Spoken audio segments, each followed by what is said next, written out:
So, welcome to Chamber Live. This is the 25th of May. Quite a grey, drizzly start to the day, which I'm gutted about after the sun yesterday. So, hopefully it'll start to brighten up, and hopefully this will be a great way to brighten your mornings instead. If you're new to Chamber Live, this is our bi-weekly catch-up with updates from the Chamber Network. So we'll be bringing you all the news and exciting announcements from our members and ourselves as well. Just to get the housekeeping out of the way, if you can please mute yourselves unless you're talking, just to avoid any feedback that can come through. We do have our chat box open, like I say, so any questions, any comments, do just drop them in there, and we'll make sure to keep our eyes out. We have 4 lovely guests with us here today. So firstly, we've got Kieran and Russell from Alliance Manchester Business School, and then we'll be hearing from Ed at T-Cup, and finally we'll have Dave from You Are Home. So let's just get straight into it. Let's get cracking. So Kieran and Russell, lovely to have you both on the call. Like I said, from the Alliance Manchester Business School. If you don't mind, just to begin, if I could just ask you to introduce yourselves and tell me a bit more about what it is that you do. Yeah, thank you, Will. Thanks. So firstly, thanks for inviting Kieran and I here today. It's great. We're really looking forward to speaking to everybody. I'm Russell. I'm Director of External Relations and Partnerships at Alliance Manchester Business School, which is part of the University of Manchester. I guess my role is split into, 3 parts. I'm one of the external engagement leads at the business school, which means that I have the pleasure of going out and having conversations with companies and organizations about people development, research, student talent, thought leadership pieces, events and initiatives. At the business school, we have a range of, we work with strategic partners, and my role also involves kind of securing partnerships, working closely with organizations to address the challenges that they're facing. Second part of my role is social sponsorship. So working with companies that want to add a social dimension to their work and their brand identity. This is typically through student-facing activities. So for example, I work with IBM on entrepreneurial programs for students, hackathons, that sort of thing. And finally, executive education. So I specialize in customized learning programs, which help organizations find solutions to kind of critical business challenges that they're facing, working from the public sector right the way through to the private sector. Thank you. Kieran, if we get it from yourself. Yeah, good morning, everyone. Apologies for the croaky voice. I promise you I have. It's a negative COVID test. Let's hope that the voice holds up for today. Like Russell, I work at the business school. I've only been there a couple of years. My background is from the private sector. And I've joined the business school working alongside Russell to do a similar job. You know, we're trying to help businesses and local businesses in Manchester connect better with the business school, and Russell's giving you some examples of how we do that. I work in a specific area in leadership and management development, so I promote and recruit and advertise for open programs where you can come and study leadership and management development here at the business school. And like Russell said, really pleased that Leanne asked us and the Chamber asked us to come along this morning.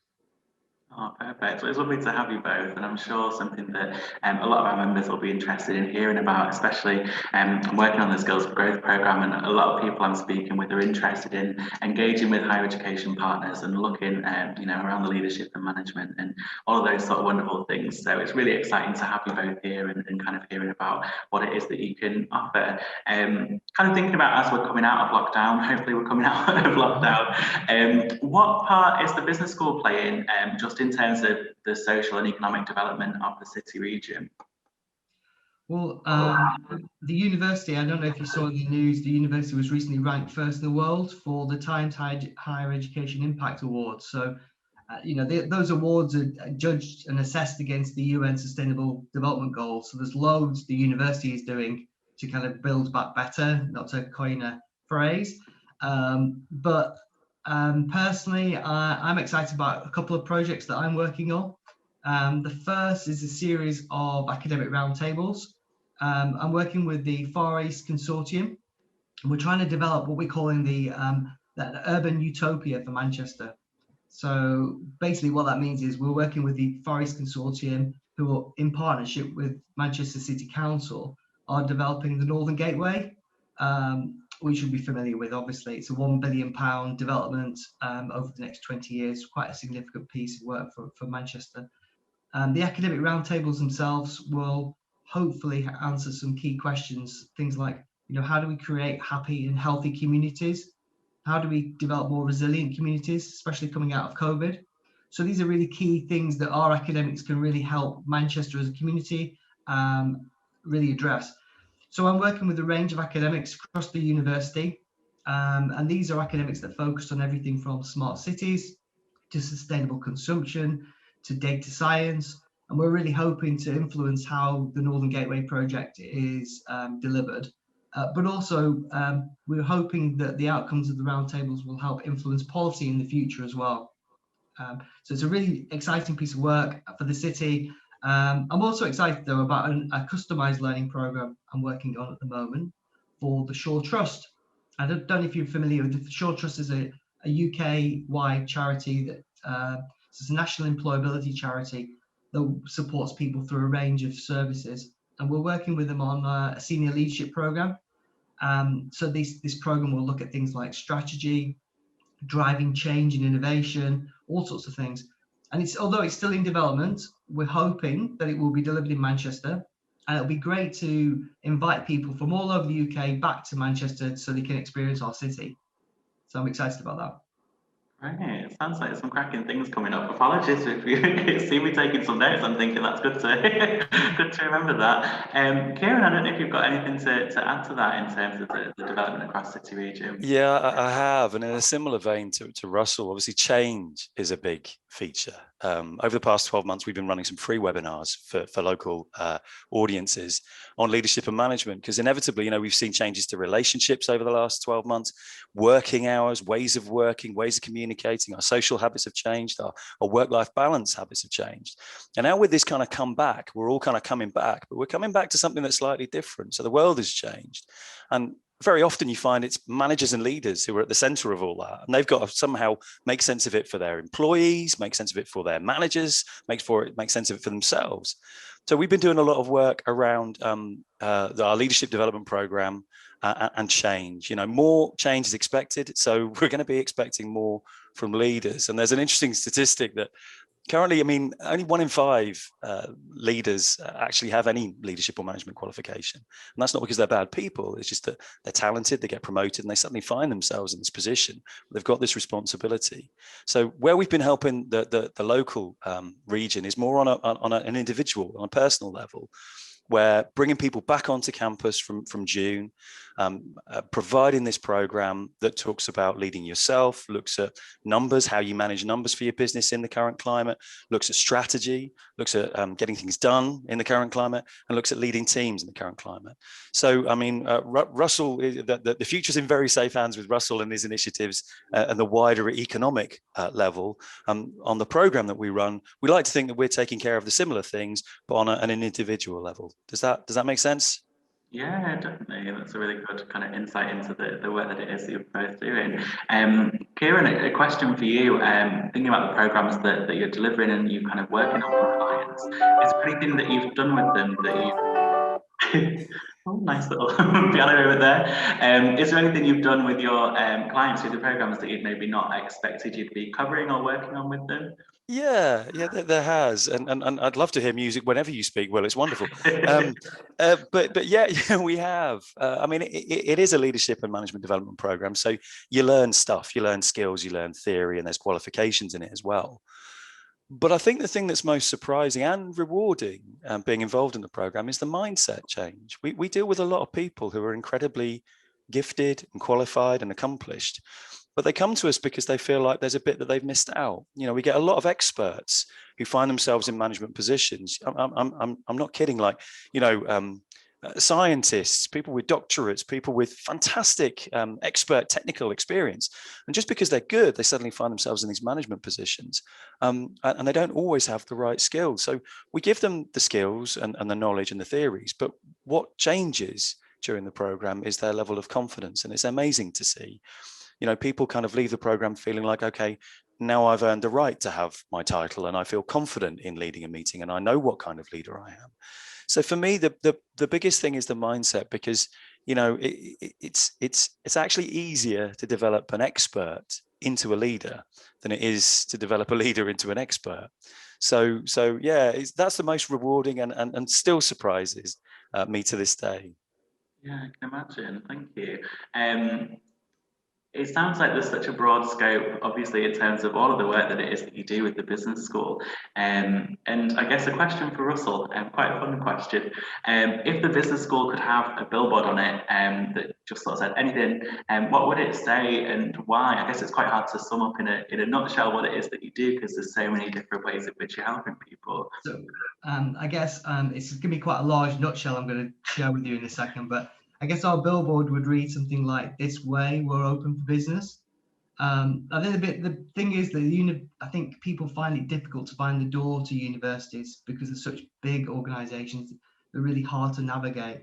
So people are sometimes surprised to learn that actually there's over 15 ways that people, especially chamber members, could actually engage with the business school specifically.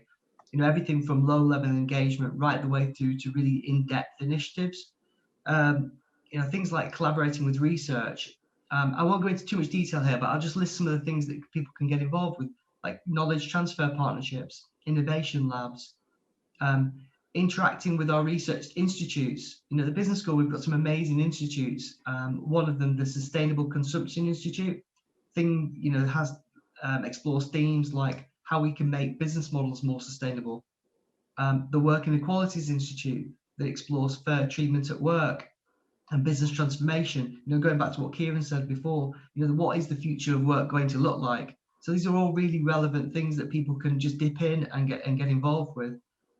But organisations can also get involved with and engage with our talent, you know, through student projects, placements, through people development, you know, as Kieran mentioned earlier, through our open programs, through customised programs, senior leadership apprenticeships. All of this is relevant to members, and also through thought leadership.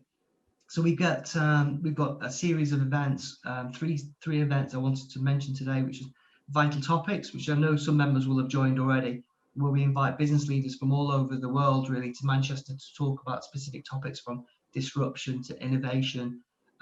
We've got our new original thinking webinars, which offers academic insights from our leading academics. Again, looking at, you know, we had one the other day on fintech, and again, that's a really interesting and emerging sector, especially for Manchester. And then things like the Scale Up Forum, and again, your members are all, you know, have been invited and have joined those that program of activity before. But the Scale Up Forum really helps fast-growing businesses from the Greater Manchester Combined Authority to it's a program of activity that helps them sort of think about the things that they need to address and puts them in front of academics that can actually help them. And this is all offered free of charge, obviously. You know, this is just a service that we provide. So, and as I mentioned earlier, partnerships as well. Organisations can get involved and partner with us. So there's kind of a very quick overview, but you know, there's lots of areas. You know, 15, 16 areas in which people can get involved with. So, yeah, loads to go up. Great, thank you so much. It's been lovely to hear from you both. Thank you so much for joining us. If anyone listening, you know, does want to get involved, where can they find you? How can they get in touch? Obviously, we can connect you at the chamber, but is there any way you'd like to signpost anyone yourselves? Yeah, so we've left a PDF with you guys. So if you can share that, that would be amazing. So Yeah, within the PDF, there's a list of things that you can get involved with our contact details on there. Even if it's just a case of just kind of coming along to one of our events or just wanting to pick our brain about a particular area, you know, picking up on some of the open programs that Kieran mentioned earlier, anything at all, just drop us a line. As I said in my billboard, we're open for business, I guess. So we're just we're just happy to take inquiries and talk to people. Oh, that's perfect. Well, thank you both so much. Lovely to have you both with us. And yeah, it's been lovely to hear from you both. Excited about our next guest as well. So we have Ed, who is joining us from T-Cup, working quite closely with T-Cup at the moment at the Chamber. I'm really excited to have the opportunity to speak with you, Ed, and kind of hear more about the business. So if we just start with a bit of an introduction to yourself and I guess a little bit of information about why you started the business and what it is that you do. Amazing, good. Well, good morning, Will, and morning everybody else. Thanks again for the invite, and yeah, awesome listening to Kieran and Russell there. So many parallels. So my name's Ed Van Rooyen. As you can tell, pretty strong Manchester surname. Basically, I'm the CEO of a business called T-Cup.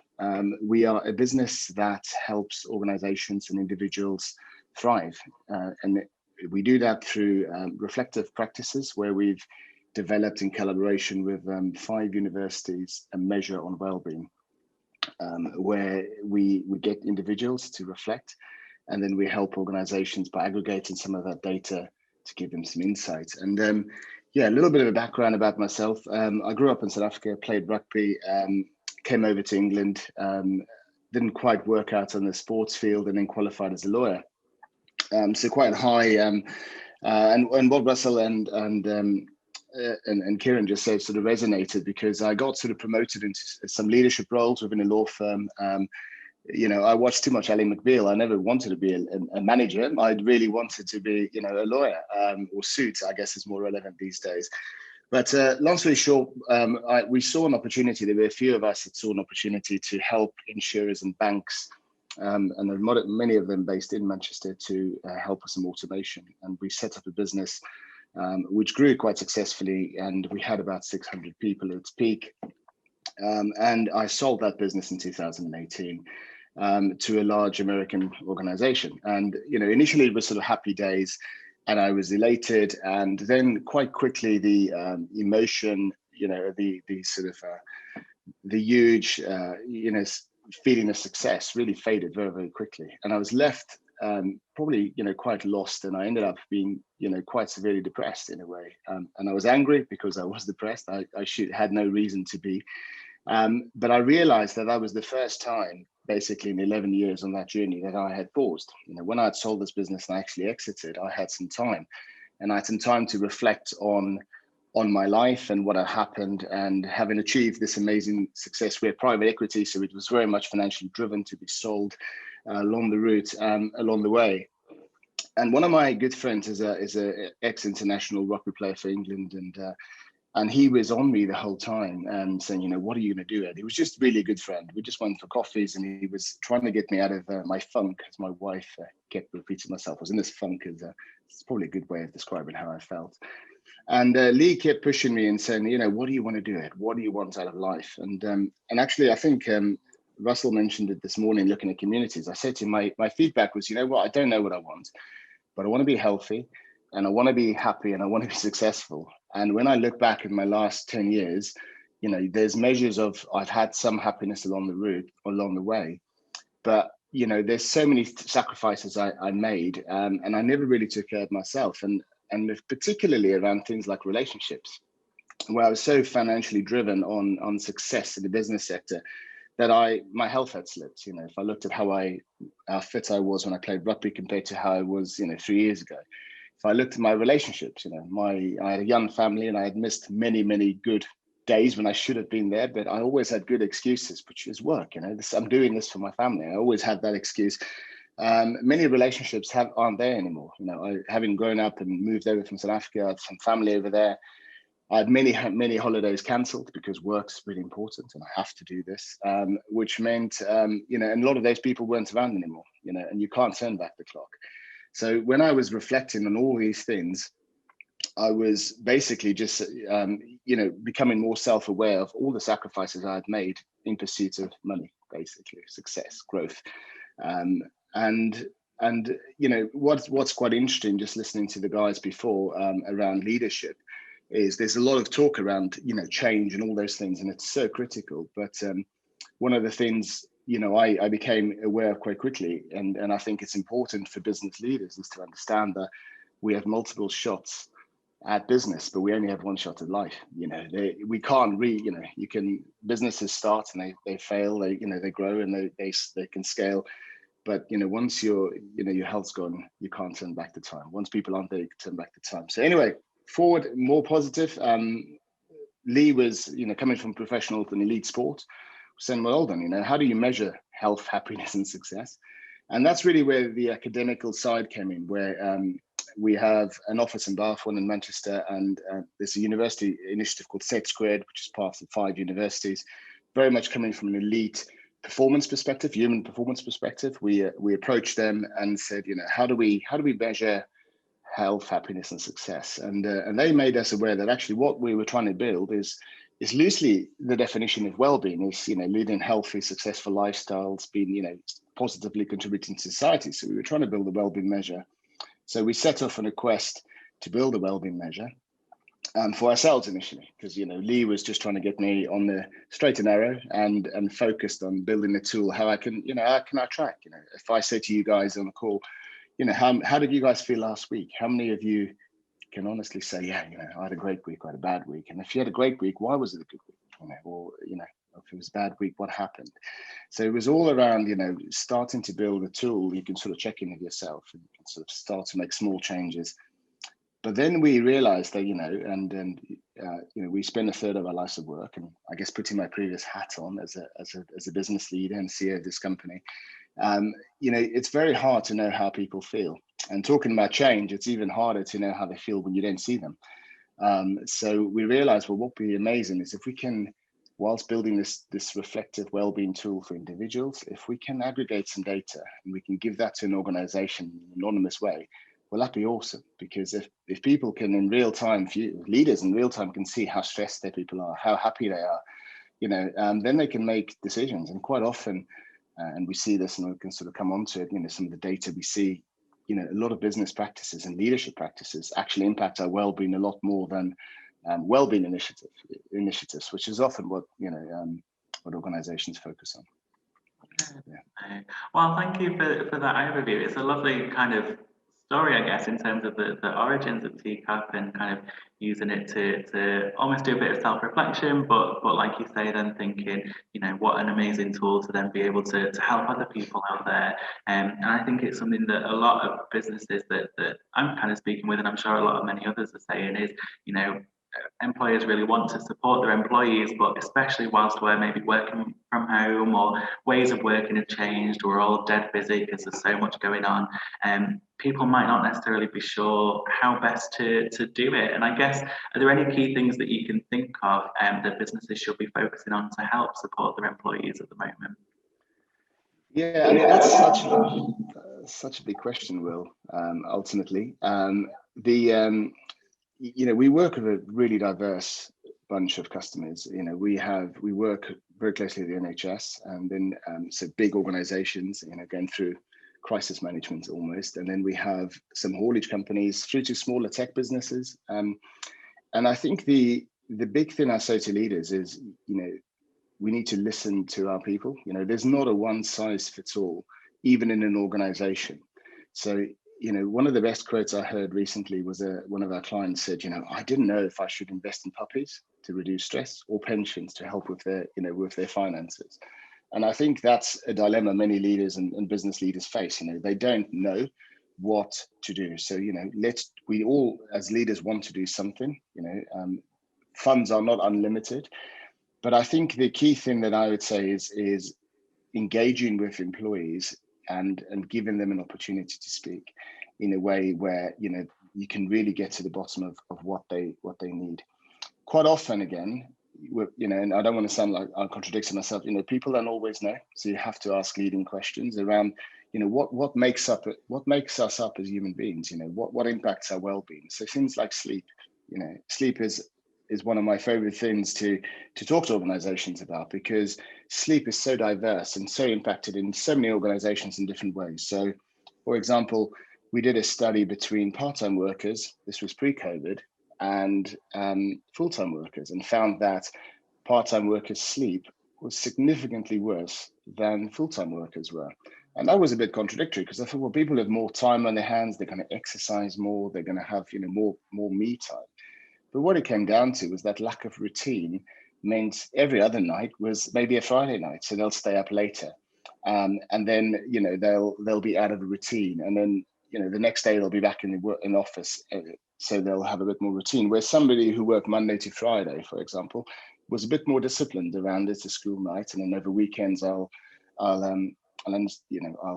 sort of take it a bit easier, or go to bed later, or watch Netflix or whatever. So I think at the end of the day, it's looking at the aspects, like asking your people around, how are we sleeping at the moment? How stressed do you feel?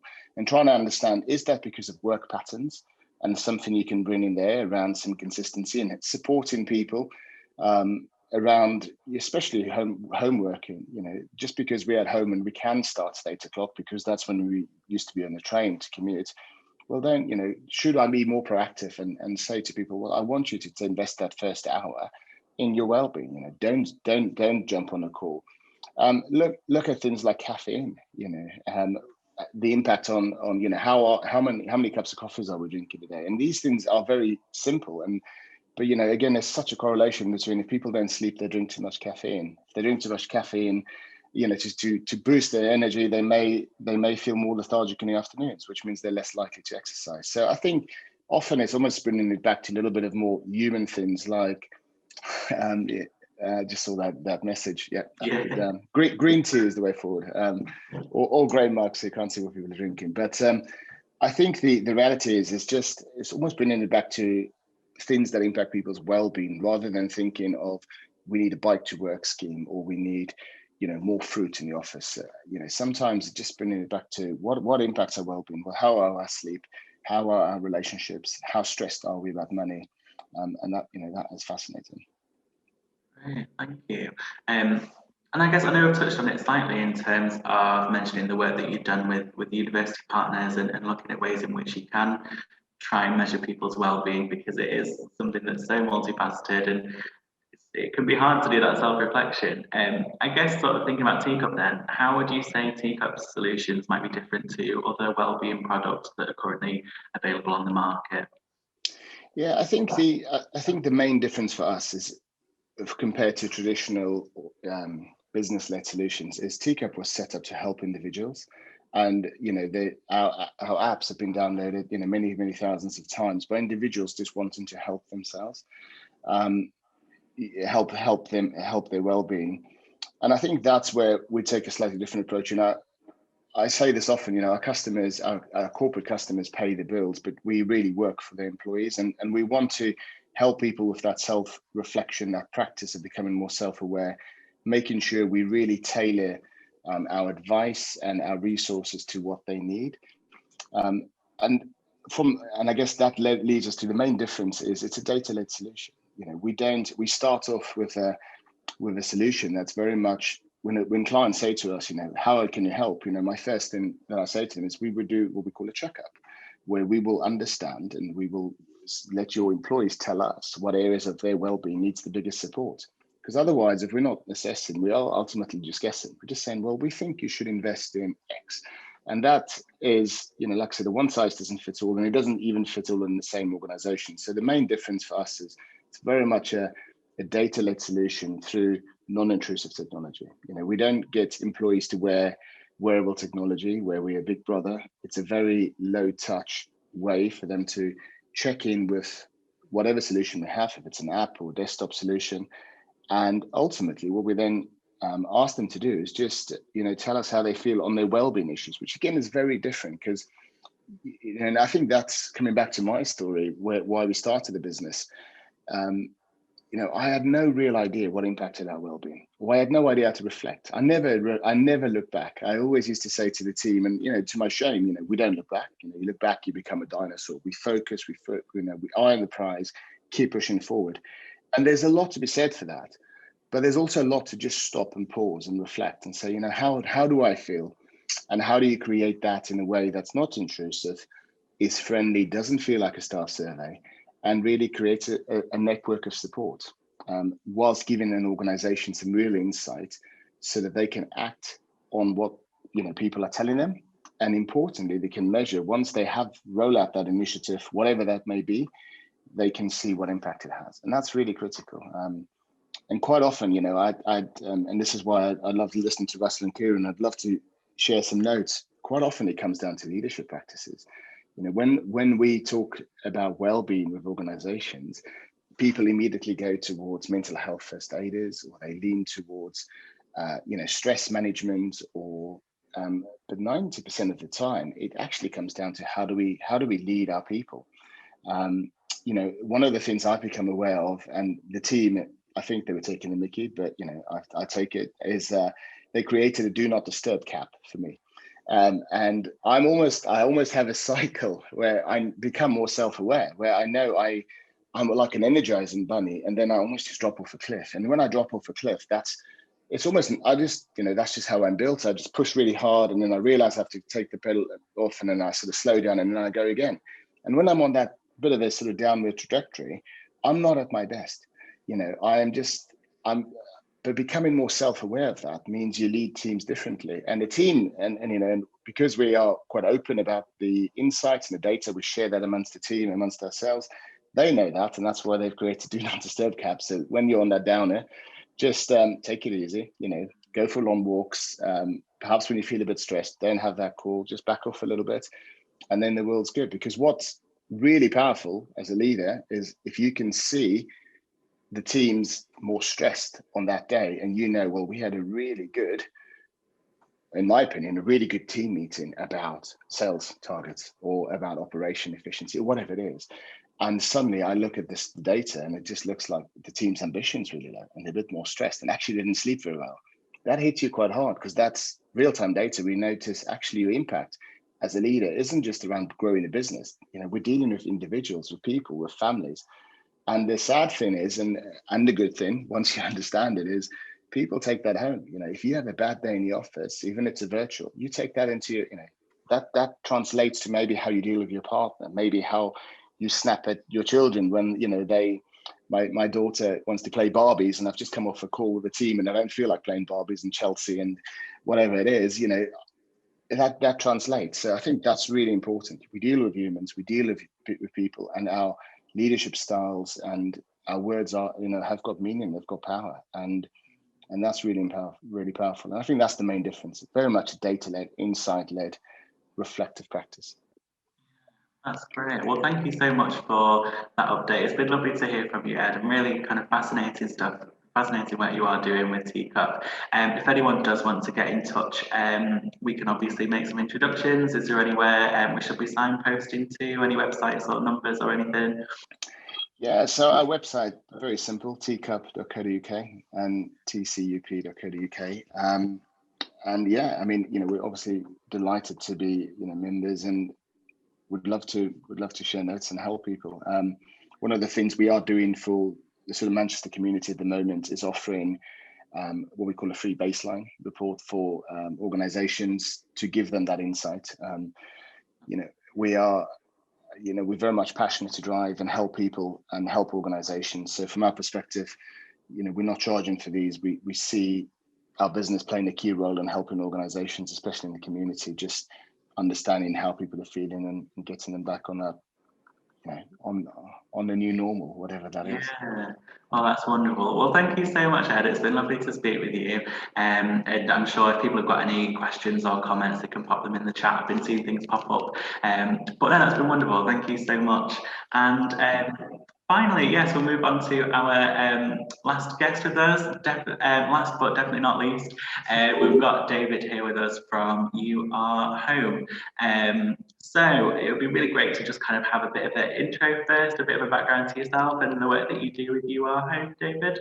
Yeah, thank you, Will. And it's interesting. It was interesting listening to Ed before, because I think I've got a similar story, but on a much smaller basis. I was actually part of a sale of a recruitment company, which sold 4 years ago now. Well, 4 or 5 years ago now, I did a 2-year buyout. And when I left, I went traveling. And like Ed, I actually became quite down, because your friends can't come with you, but they've all still got to work. It's your partner can only come out as and when it fits around their life. And so I actually set up You Are Home on the back of that, because I was needing something to do, but also needed quite a big change. And so to go from recruitment to hospitality, I think, is about as big a change as you can get. I initially planned to get to about 30 or 40 apartments in our first year.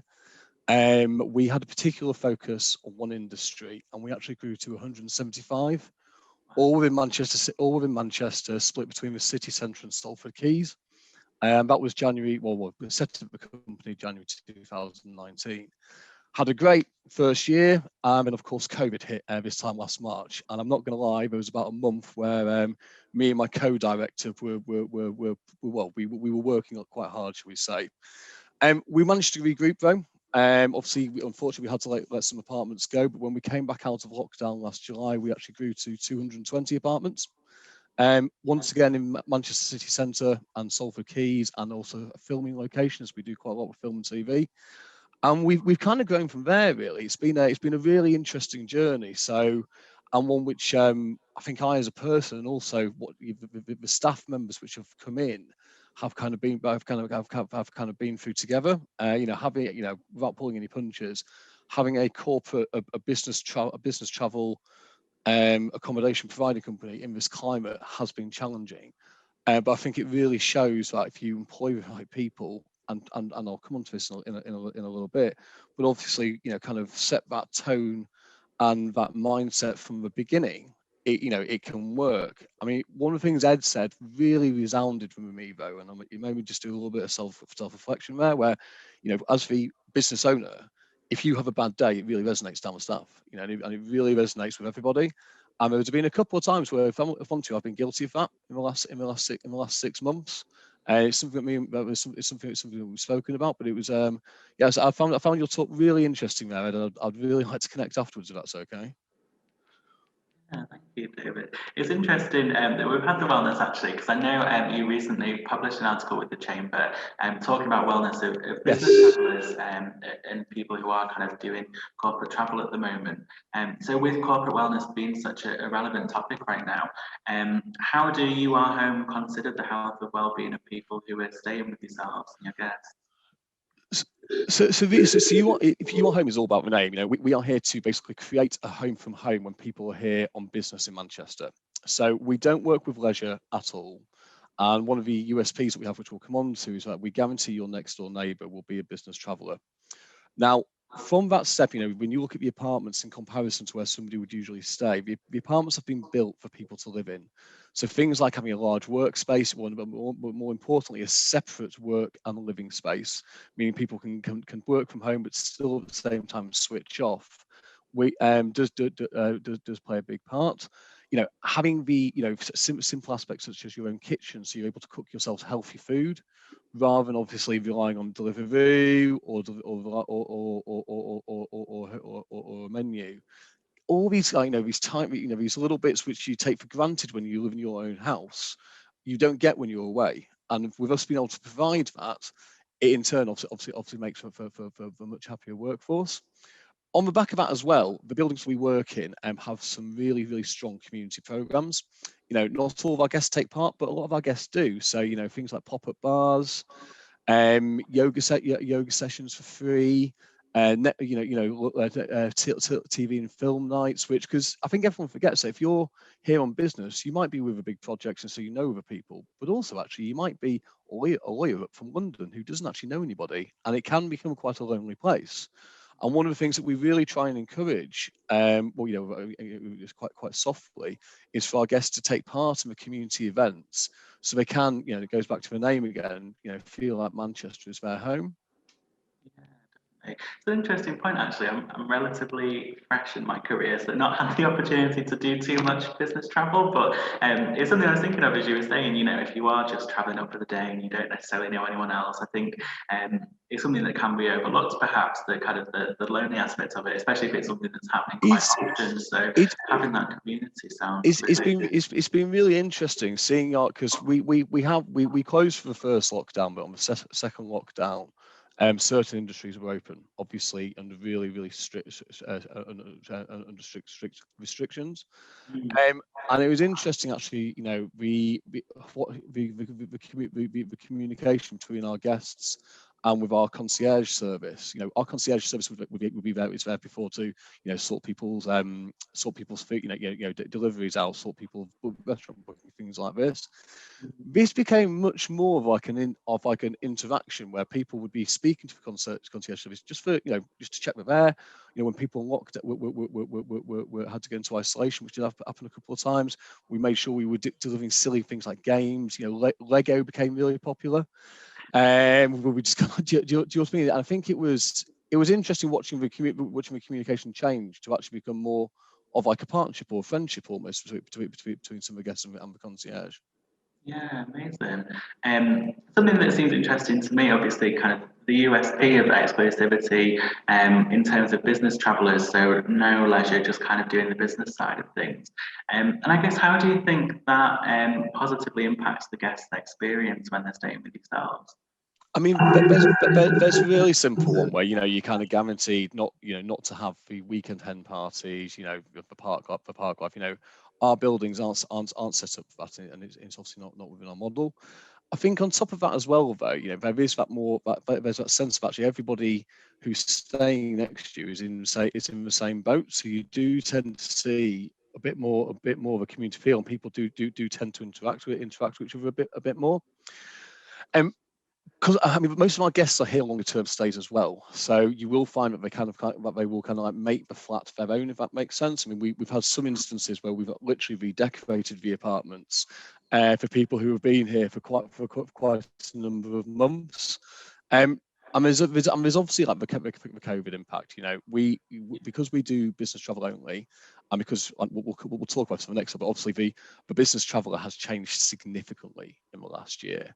And people are here for longer, which means that there is less footfall into the buildings and into onto the floors, which obviously reduces the risk of COVID. Yeah, definitely. It's something that's, I guess, I've been quite interested in terms of this side of things. Obviously, the pandemic will have had a large impact, especially in this sort of industry. Do you think it's something that's changed people's view on corporate travel at all? And I guess, how has the past year shaped the company and kind of maybe shaping future plans as well as things start to reopen? I think it's completely changed the way that people are going to travel. I mean, gone are the days when you're going to pop on the train or pop in your car and shoot up from London to Manchester for one meeting. People just aren't going to do that anymore. With Zoom Teams becoming more and more popular, I do think that will reduce. What I think will happen instead is that you will have people become a bit more organised, because obviously sustainability within companies now is so important as well. So actually, it doesn't make sense for you to go up and down, once a week, etc. What I think will happen now is people will come up to Manchester from London, from States, wherever it may be, but stay for a longer period of time. They'll be here for 5 nights, 2 weeks, whatever. They'll do all their meetings, and then they'll go back, and then they might do that once a quarter or once every 6 months. So the attitude and the way people will travel for business now is definitely going to change. On top of that as well, people do want to have those larger living spaces. They want to be, when they're here, they don't want to feel like they have to go out for dinner. They don't want to feel like they have to go somewhere. So having a self-contained apartment, from the feedback we've been getting, is going to be on the top of people's lists. And I mean, the way it's changed our company. I mean, we're 2 years old. Our company still changing on a daily basis, if I'm honest. But I think it's been quite good, because it's made us focus on our processes, and it's made us really realise how important every single member of staff is. So things like we're now a certified living wage employer. We make a point of having a monthly, even if it's virtual, staff entertainment night, where everybody from the cleaners to myself, the MD, will take part. I mean, the last one we had, we got 30 people on, and we actually had to get a translator for a couple of the cleaners as well, and it was loads of fun. But we've focused on the staff so much now, which I think is how we've been able to kind of grow at the rate we have done, and also obviously hopefully be able to continue. It has made me and the other director a bit more hard-skinned. It has, there is no getting away, but it's been a tough year for business travellers. It has been. But the positive is that I think we've learned a lot as a young company, and I think the changes that we've made now will be, you know, implemented for as long, well, forever, basically, if that makes sense. Yeah, definitely. Thank you. I've just seen an interesting question pop up in the chat, just around, I guess, your typical audience then. Paul's just asked what the average age of the guest might be, but I guess on a broader note as well, do you have specific industries or sectors that tend to kind of be most popular with yourselves?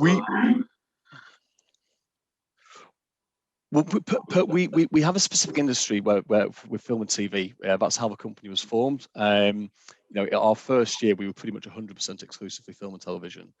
Our second year we probably went to about 80%, but obviously these have been the only industries. Well, it's been one of the only industries which has been regularly travelling and still working throughout COVID. The average age of our guest pool, you know, varies considerably because if you think about the industry we've specialised in historically, you know, you could have anyone from a child actor all the way up to, you know, leading cast, cameramen, and everyone in between. So it'd be tough for me to say what the average average age of a guest was, as it is so different. We are moving more into the corporate world though now. We've signed about, I think, 10 to 12 large big names in the last couple of months, and so maybe in about 3 months' time I'll be able to comment on a bit more on that.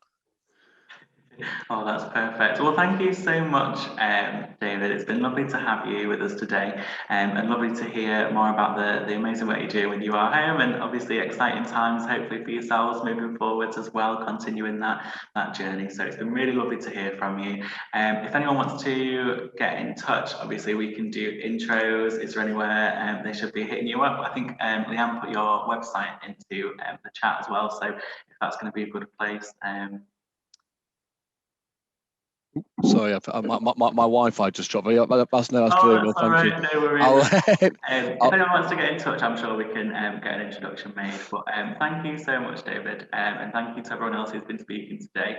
If there's been anything that's been said that you kind of want to listen back to, or maybe you are listening back at the moment, don't forget then these recordings are on YouTube and on the podcast as well. So wherever you get your podcast, you can have a listen. But thank you everyone for joining us today. Thank you everyone who's spoken. It's been lovely to meet you, and I hope you have a lovely rest of your week. Thank you very much, everyone. Thanks, guys.